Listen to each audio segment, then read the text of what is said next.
Episode number 88 of the Monday Morning Worship Leader, the Worship Gardener. Praise God from whom all blessings flow. Praise Him, all creatures give His glory. Praise Him above the heavenly host.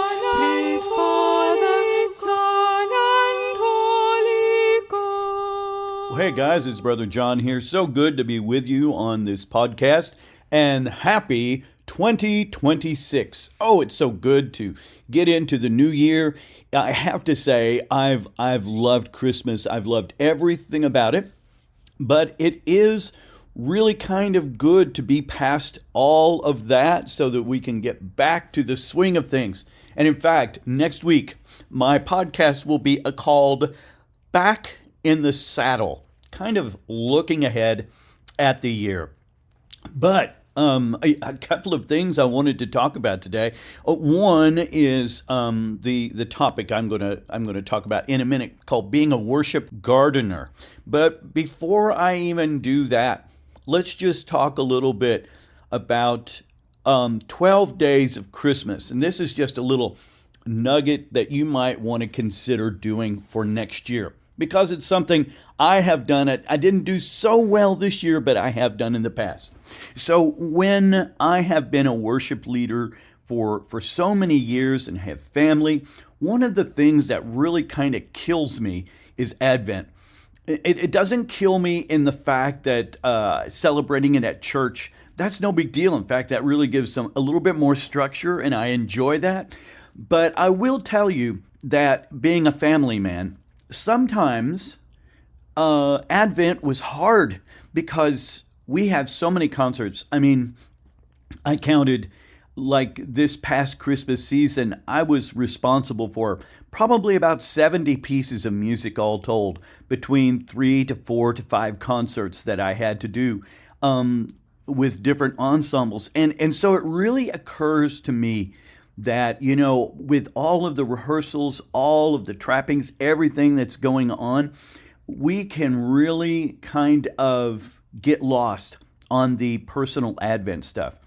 So something my wife and I started doing about 10 years ago that really did help us was to do and celebrate the 12 days of Christmas. Because I'll tell you, when Christmas Eve comes around, that night we have our Christmas Eve services. Past year we did the Festival of Lessons and Carols service, and it went great. I heavily suggest it, and if you want more information on that, maybe I'll turn that into a podcast sometime this summer and talk through that. But until then, you can always email me at john@biblicaltrumpets.org.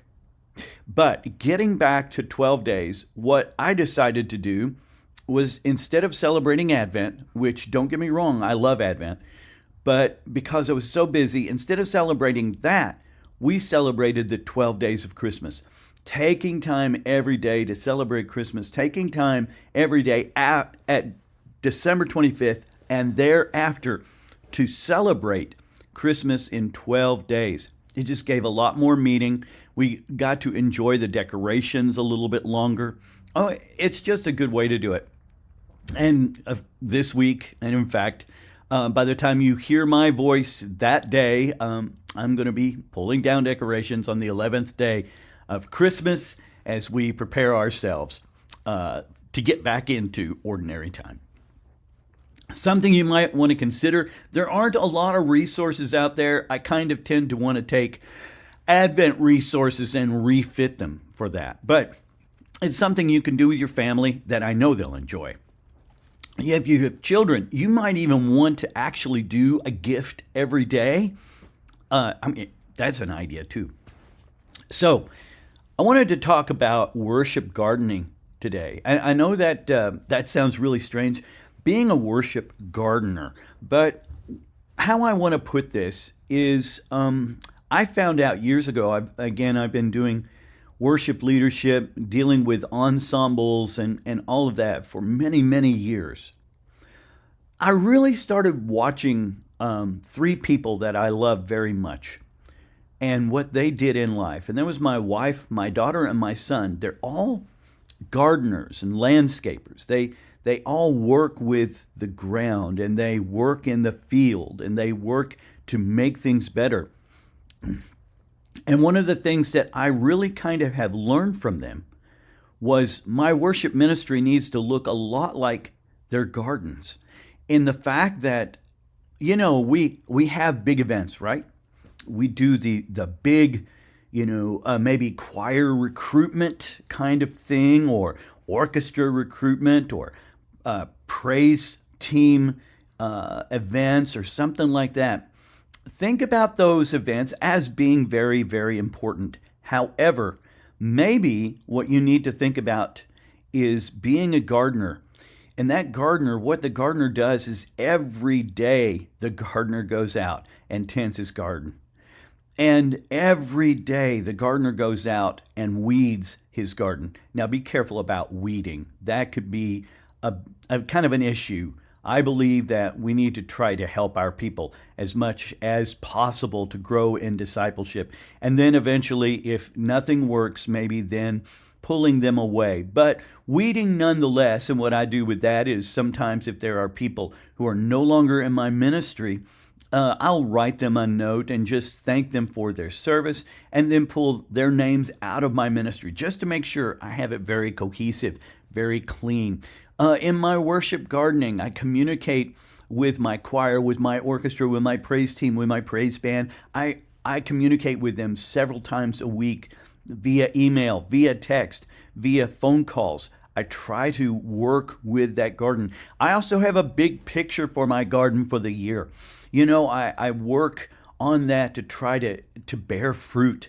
And so even now, I'm thinking about our retreat that we do in August. I have a speaker. I'm getting the music ready. I'm thinking that far ahead so that I can gear my people toward that and toward next year's Christmas, which Christmas is a big deal at my church. And so these kind of things really help move things along so that we can be better prepared to be the worship leader that we need to be, and to provide our church and our church worship ministry a sense of momentum that goes forward day after day after day with the tyranny of Sunday after Sunday after Sunday, and being able to worship and revel in it with fresh eyes, fresh ears. And so I want you to consider being a worship gardener and working with and I've talked about congregation a little bit, but work with your choir, congregation, work with your orchestra, work with your praise team, and work towards a goal that may last an entire year. And so that's going to get us into next week's podcast, Back in the Saddle. And so I hope that you will look forward to that. I hope that you'll start thinking of ways that you can garden in your worship ministry, working with pruning, with watering, with feeding, with doing all those things. And that can be definite metaphors for discipleship, for music teaching, for starting a fine arts academy, perhaps, for just doing every day and not being settled in just the Sunday event. Well, that's it for this week. I don't really have a good word. I'm kind of doing this particular podcast on the fly today, but I just wanted to reach out to you and to tell you happy 2026. And remember, my friends, we are not rock stars. We are servants. I'll see you next week.